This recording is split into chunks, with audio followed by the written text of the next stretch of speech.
நிகழ்வு. கண்டிப்பாக எல்லாரும் வந்து பாருங்கள். ஆகும். சிவாய. நம்ம வந்து சுவாமி கிட்ட வந்திருக்கோம். இப்போ இந்த அதிசயத்தை நான் சொல்ல போகிறேன். இந்த விளக்கை வந்து பாருங்கள்.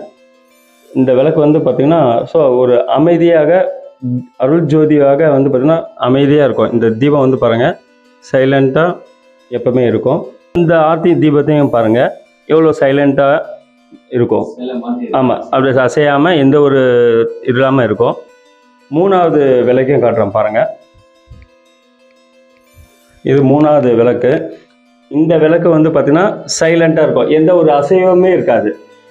அதேமாரி எல்லாம் இங்கே 3 விளக்குமே வந்து பாருங்கள் எல்லாருமே அமைதியாக இருக்கும். ஆனால் அந்த 4வது மேலே இருக்கிற சுவாமிக்கு மேலே இருக்கிற அந்த விளக்கு மட்டும் எப்பவுமே ஆனந்த தாண்டவத்தில் ஆடிக்கொண்டே தான் இருக்கும். இங்கே